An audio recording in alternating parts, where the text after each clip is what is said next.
Hey guys, it's Bang for About PC Gamer here. I'm gonna just give you my opinion and some advice on how to build a good £650 mid-range PC. Now, I think £650 personally is a great price for what a mid-range PC should cost. Anything over that, then it's going pretty high end and it's going to become really costly. Um, and what the aim is really is to have a PC that can game at 1080p between 45 and 60 FPS with high to ultra settings, and the parts I'm going to pick in this video should be able to do that. So when choosing your components for your PC, I always recommend picking three components first before you pick anything else, and that would be the motherboard as number one, as that dictates all of the components and parts you're going to be able to use and all the compatibility. Number two would be your case. This will allow you to know if your graphics card will fit, if your CPU cooler will fit, and just the fans or the power supply you may want to choose will fit. So this will choosing the motherboard and case will eliminate any compatibility or size issues when it comes to fitting in your build. And the third thing I like to choose is the power supply. This will allow me to know how much components I can power, like my graphics card, how many it's like hard drives I'll be able to power, and what kind of CPU as well. So always go with motherboard, case, then power supply. Everything else can be bought in any other order you wish after you've got these three. So after doing some research, I've come to the conclusion that for this price range, definitely it is worth going with Intel. So I'm gonna go with the Socket 1150 Z97 chipset. And when it comes to motherboards, it is one of the places you can skimp on the price so you can sink your money into a component that's going to net you some more performance. So I'm going to choose a cheaper option just to save a few pounds, and I'm going to go with the Gigabyte Z97P. Now this does support SLI, and it does allow you to move up to an i7 as well, so there's no problem with upgradability, but obviously for extreme overclocking you may be a little limited. So I'm going to put that in the basket now, and we've spent £62, so not a bad start. So moving on to my second priority, which would be the case. Obviously the case is always down to personal opinion. In my opinion, I think Corsair and Cooler Master do a great job for ranges from low to high, and I'm pretty fond of the Corsair cases, so I'm going to go with the Corsair Carbide Series 100R. It's a mid-tower case. It looks great. It's got a full-size window, two spaces for 120mm fans at the top, so you've got great options for all-in-one coolers like the Corsair H150 and things like that, so you can mount that to the top without any problems. And as you can see here, it has a match length for GPU as 414mm. That translates into about 16.5 inches or 16.7. So in to my knowledge, there isn't a graphics card longer than 13 inches out there, so once you bought this case you can fit any graphics card on the market. So adding that to the basket now, we've spent a total of £104, which isn't bad, so well within our £650 budget. Okay, we can move on to the last component in my priority, which is the power supply.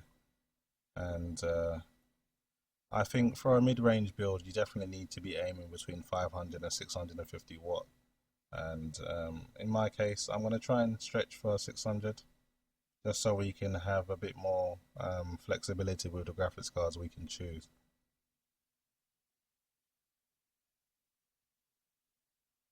When it comes to power supplies, obviously it does come down to personal preference, but in my opinion, after doing research, there are a few manufacturers I would recommend, and that would be Corsair, EVGA, and Seasonic. Obviously, these other brands like Silverstone and Bitfinex and Be Quiet are also pretty good, but in my experience, when it comes to quality, Corsair, EVGA, and Seasonic are definitely the one among the best out there. So I'm gonna go for EVGA, and in this instance, and I'm gonna grab the 600 watt 80 plus bronze power supply.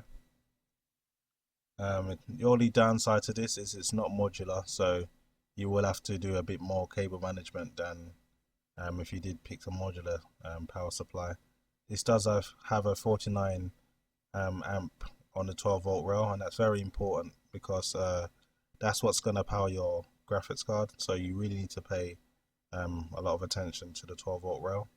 And 49 amps is pretty much going to power anything, any single GPU out there. So I'm going to go ahead and put this in a basket, and that brings our total up to over £158, so looking good so far. So with the 3 priority components added to the basket, we can go ahead and just select any component now at random. I'm going to go with the processor, and we're going to go for an Intel i5 from the Haswell series, so that would be the 4690K, sorry. That goes for £200 in the UK. Pretty expensive, but across the board, it's pretty much the best mid-range CPU you can buy for the price. Most people would debate between this and the FX 8350, but the 8350 for me does have less than impressive single core performance, and believe it or not, there are plenty of games out there that don't take advantage of over 3 cores. So across the board, when you do the research, you will find that the i5 is definitely the smarter choice.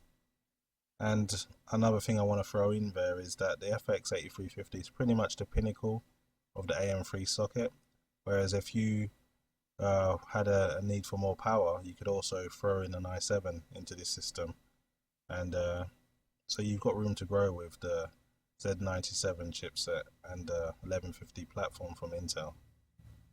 So after adding this to the basket, we've now spent £358, and we've just got just under £300 left of the budget. So it's on track and we're looking good so far. Okay, as we can select all components at random from here on out, I want to go on and grab ourselves some memory. And when it comes to PC gaming, you have to have at least 8 gigabytes of memory. I won't accept 4 gigabytes because your operating system is going to be using at least 1.5 gig at boot. So you need to understand that most of the modern games now require at least 4 gigabytes of RAM to run the game. So 8 gigabytes is a must, and the minimum in my opinion. So Corsair Vengeance Pro Red at 2400 megahertz is a great deal for under £50. So I'm going to go with that and add that to the basket. And we're looking good, £406.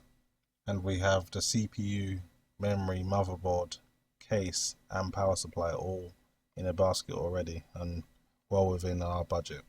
So not long to go now. I think every modern computer definitely needs a solid state hard drive, and I wouldn't go with anything smaller than 120 gigabytes for your boot drive, and this will allow you to install your OS and also have just about enough room to install some frequently used applications and to get the performance benefits from your fast SSD.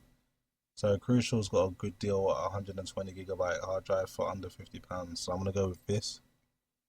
And also, because of the capacity, you do need to pair it with a mechanical drive to store all your movies, films, music, and obviously those very large games. So we're going to go with a normal mechanical 7200 RPM drive. I wouldn't go with anything less than a terabyte in my opinion, because games are massive these days and you don't want to be short on space. So Seagate have got a great deal on a terabyte, going for £42. So I'm going to throw that in there as well. And that's pretty much all the storage taken care of.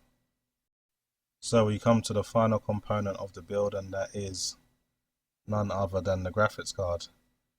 Now, this is one of those times where I would advise you to go out, do your research, and choose the best card on performance. Um, Obviously, there's a lot of fanboyism and brand loyalty going around these days, and I think it's pretty um, silly, really, because you should always buy the best for your money. And in this case, with a budget of £154 left, AMD definitely give you the best performance for the money. Um, you could get a GTX 960 if you really, really, really have to be Nvidia. You could get one for, let's have a look at the cheapest 960. The cheapest 960 you can get is from KFA2. That's pretty much Galax, and that's a 2 GB version of it. But after doing the research, the best card you can get for this price point of £150 is the AMD R9 380, which, if you check the benchmarks yourself, outperforms the GTX 960 across the board in pretty much every single game out there. So um, I would say don't be a fanboy. Get the best card for you, and for me, it has to be the R9 380. So I'm gonna go with that, and that's it really. That's the for me. That's the one of the best mid-range PCs you can build for under £650. So for anyone out there who's new to PC gaming and this is the kind of budget they have, this is the kind of build I'd recommend for you. It's definitely going to give you great 1080p performance with ultra to high settings, and you can even, if you really want to add a bit more future-proofness to your build, you can spend an extra £30 and get the R9 390 Nitro, and that has 4 GB of VRAM, and this will allow you to game at 1440p without any VRAM issues as well. So something to consider if you want to spend the extra money, but because of the budget reasons, we're going to go with the 2 GB version. Anyway, that's enough for me, guys. Hopefully this video was I don't know, educational to some people that are new to PC gaming and new to just high-end builds really.